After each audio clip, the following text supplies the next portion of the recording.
bad, good.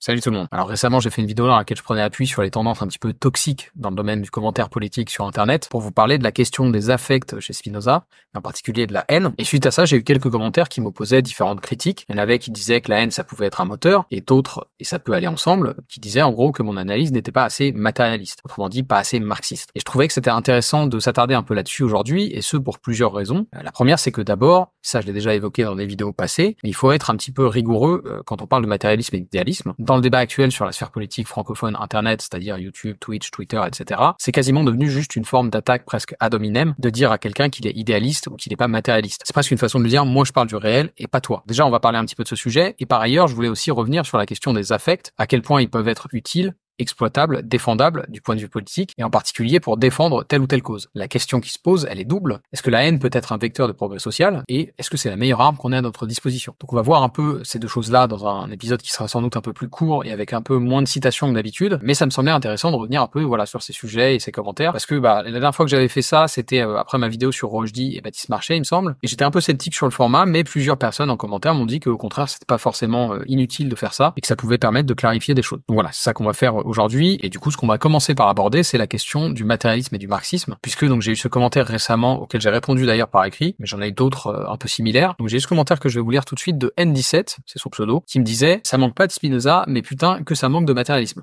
Alors déjà, avant de répondre sur le fond, je voudrais qu'on redéfinisse un peu les termes. Parce que en fait, quand les gens parlent de matérialisme comme N17 le fait, généralement, ce dont ils parlent, c'est pas tant de matérialisme que de matérialisme historique ou de matérialisme dialectique. Et donc déjà, moi j'ai un problème avec cette espèce de raccourci qui consiste à parler simplement de matérialisme. Parce que comme je l'ai dit dans la vidéo qui doit s'afficher quelque part à l'écran, en fait, à l'origine, le débat et la tension entre matérialisme et idéalisme en philosophie, elle n'a pas grand-chose à voir avec des considérations socio-historiques. Ça, c'est Marx qui, bien après, vient apporter une nouvelle grille d'analyse historique par rapport à celle de Hegel. Mais à l'origine, matérialisme et idéalisme, c'est un débat métaphysique. C'est un débat qui porte sur la nature de la réalité, et donc c'est beaucoup plus éthéré comme sujet. Et pour faire court, ce que disent les matérialistes dans ce contexte-là, donc en fait là on est plutôt sur des penseurs comme par exemple Diderot, qui vont dire que la nature de la réalité se rapporte à la matière. L'idée c'est d'affirmer que même les phénomènes immatériels comme par exemple la conscience ou les pensées se rapportent à des choses matérielles comme par exemple le cerveau, et que donc la substance fondamentale de l'univers c'est la matière. À l'inverse, les idéalistes vont dire que la nature de la réalité n'est pas matérielle mais spirituelle, que l'univers fondamentalement est d'une qualité qui a bien plus à voir avec des phénomènes comme la conscience, la pensée, l'esprit, etc. Là-dessus, il faut bien comprendre que les idéalistes ne nient pas l'existence des corps matériels. Et à l'inverse, les matérialistes ne nient pas l'existence de corps immatériels. Ce sur quoi ils sont en désaccord, c'est sur ce qui a une prévalence. Pour faire très court et très schématique, ce sera caricatural, mais en gros, les idéalistes disent que les choses matérielles naissent d'une forme de conscience, là où les matérialistes disent que la conscience naît de choses matérielles. Et donc de là, vous comprenez que quand ce débat commence vraiment à créer des tensions entre des penseurs, il oppose avant tout des religieux à des non-religieux. D'ailleurs, avant qu'on ait les premiers penseurs matérialistes, c'est-à-dire en gros la période des Lumières, en fait, il y a un certain nombre de philosophes qui explorent déjà les limites des métaphysiques religieuses. Juste dans leur contexte respectif, ils peuvent pas vraiment se permettre de dire les choses aussi ouvertement sur la potentielle inexistence de Dieu qu'on peut le faire aujourd'hui. Chez Descartes, il y a un Dieu, chez Spinoza, il y a un Dieu. Est-ce que ce sont vraiment des penseurs qui sont croyants ou idéalistes? C'est pas si simple que ça. Et justement, comme on le disait avec Position Revue, Spinoza, c'est un penseur de la frontière entre idéalisme et matérialisme. Justement parce que à son époque, c'est encore très très chaud de dire ouvertement qu'on est athée. Et même dans le cas des philosophes des Lumières, c'est encore difficile. C'est pour ça que le matérialisme naissant est très maquillé finalement. Et en fait, c'est seulement à la fin du XVIIIe siècle, en gros, qu'on peut commencer à se permettre de ne pas nier des accusations d'athéisme à son encontre. Donc voilà, tout ça c'était une longue digression, mais ça me semblait important de faire ces rappels parce qu'il y a une partie non négligeable des gens que je vois utiliser ces termes d'idéalisme et de matérialisme dont il est évident qu'ils ne savent pas de quoi ils parlent. Cela étant dit, pour en revenir au fond de ton commentaire N17, eh bien quelque part je suis assez d'accord avec toi. Parfois sur cette chaîne ça manque et ça continuera de manquer de matérialisme historique. C'est fait à dessein. Évidemment, moi je trouve que Marx c'est très important dans l'histoire de la philosophie. C'est pour ça que par exemple dans le podcast je peux faire des épisodes avec Samy Bounois et Position Revue où on parle de penseurs issus du marxisme comme Gunther Anders, parce que je considère que l'apport de Marx est juste gigantesque, mais je pense pas non plus que c'est indépassable, ni que c'est l'alpha et l'oméga de la philosophie politique. J'irai même plus loin, alors qu'il le précède, je pense que Spinoza est plus révolutionnaire que Marx. Et je l'assume. Donc effectivement, j'ai pas vocation sur la chaîne à proposer uniquement des penseurs marxistes ou influencés par Marx tout le temps. J'ajoute que je considère d'ailleurs ça comme une force et un intérêt de ma chaîne de justement ouvrir le débat à gauche un peu en dehors de ce champ-là. Ça veut pas dire qu'il faut pas critiquer quand vous êtes pas d'accord avec moi, hein. Mais ça veut dire en revanche que si vous attendez à ce que je défende tout le temps les mêmes positions que ces chaînes-là, par exemple, vous allez être déçus. Et moi je dis pas qu'il faut être idéaliste, hein, parce que c'est pas ce que je pense. Mais ce que je dis, c'est qu'il faut s'ouvrir un peu à d'autres choses et se cultiver. Parce qu'en fait, quand tu considères que idéaliste c'est une insulte, tu insultes beaucoup de monde à travers les continents et à travers les siècles. Donc voilà, tout ça pour dire qu'il faut pas regretter que ça manque de matérialisme dans une de mes vidéos. Au contraire, ça fait pas de mal un peu de diversité. Et moi, à ma petite échelle, j'ai plutôt envie aussi d'enrichir la réflexion politique et d'amener des choses qui sortent des sentiers battus. Et justement, une de ces choses, c'est la question des affects, puisque donc le sujet de la vidéo sous laquelle il y avait ces commentaires, c'était ça, des réflexions liées à Spinoza sur les considérations éthiques à avoir en tête, en tout cas à mes yeux, quand on milite ou qu'on défend une cause politique, en particulier sur Internet. Et là-dessus encore, je pense qu'il n'y a pas beaucoup de gens qui parlent de ça sur Internet. C'est-à-dire des gens qui se posent la question de la méthode. Moi, ce que j'essaie de dire pour faire très court, c'est que la fin ne justifie pas nécessairement les moyens. Et j'ai bien dit nécessairement. Et ça aussi, ça a posé question à plusieurs personnes qui ont vu la vidéo, dont par exemple Autonomade, dont le commentaire me disait « Autant certaines de tes vidéos, je les trouvais pertinentes et elles m'ont aidé à remettre en question des trucs auxquels je pensais, autant là, je suis désolé, mais les résistants ou les esclaves n'ont pas combattu le statu quo en étant gentils et empathiques avec les nazis.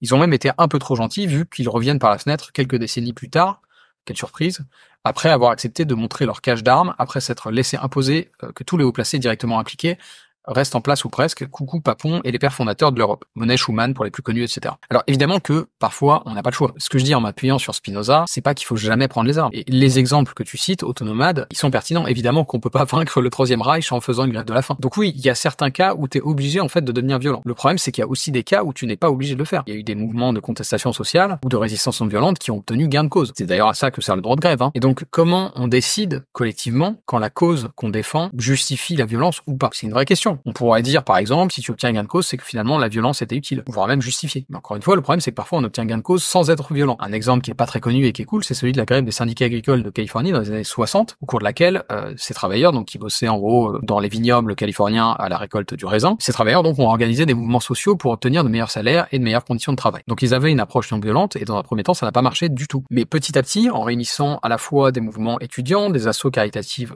chrétiennes et aussi en faisant un boycott national pas mal suivi, ils ont fini par obtenir gain de cause. Donc c'est un exemple parmi plein d'autres, et c'est sans vous parler évidemment du mouvement des droits civiques américains, de l'opposition entre Malcolm X et MLK, qui est sans doute l'exemple le plus connu avec Gandhi. Et quand on invoque ces deux figures, MLK et Gandhi, j'ai remarqué que de temps en temps ça fait ricaner des gens. Alors je sais que pour certains et certaines d'entre vous, c'est vraiment un truc de SOSDEM, voire de social traître, d'être un bandeur de MLK et de lutte non violente. Moi, ce que j'aurais envie de répondre à ça, c'est qu'en contrepartie, c'est un petit peu suspect d'être un bandeur de lutte armée, et que fantasmer là-dessus, ça trahit des affects ambigus. Et la question qu'il faut se poser, c'est pas celle d'un raisonnement absolu. Moi, je dis pas que la violence est jamais justifiée, puisque c'est pas ce que je pense. Ce que je dis en revanche, en m'appuyant sur Spinoza, c'est que ça doit être un dernier recours. Le problème étant encore une fois que les uns et les autres, on n'est probablement pas d'accord entre nous sur ce qui constitue le moment de bascule. Pour certains, par exemple, peut-être que ce qui s'est passé pendant la crise des Gilets jaunes, avec une répression policière importante et des blessures très graves et nombreuses, les manifestants je parle, peut-être que ça aurait justifié qu'on franchisse une nouvelle étape dans la contestation. Moi, le fond de mon propos, c'est pas d'apporter une réponse définitive. Le fond de mon propos, c'est d'interroger les motivations qui sous-tendent la contestation sociale, parce que pour Spinoza, et c'est effectivement une différence importante avec pas mal de courants marxistes, mais donc pour Spinoza, il faut pas juste agir pour des causes justes, mais le faire pour de bonnes raisons, de la manière la plus vertueuse possible. Et le fait est que si la lutte non violente fonctionne parfois, c'est bien la preuve que c'est pas un projet purement utopiste. Donc voilà, sur ce sujet comme sur le premier, mon objectif c'est encore une fois d'apporter autre chose à la réflexion, et encore une fois je ne prétends pas apporter des réponses définitives. Ce que je prétends par contre, c'est être un petit peu une forme de poil à gratter pour les gens qui sont engoncés dans leur certitude et dans l'attitude méprisante qui va avec. Parce que ça me gonfle. En particulier parce que ça va à l'encontre des principes de la philosophie, qui est la discipline qui, la première, nous force à interroger nos a priori. Pour finir là-dessus, j'ajoute que je suis totalement ouvert à la discussion. D'ailleurs, à un moment, on avait parlé d'un potentiel débat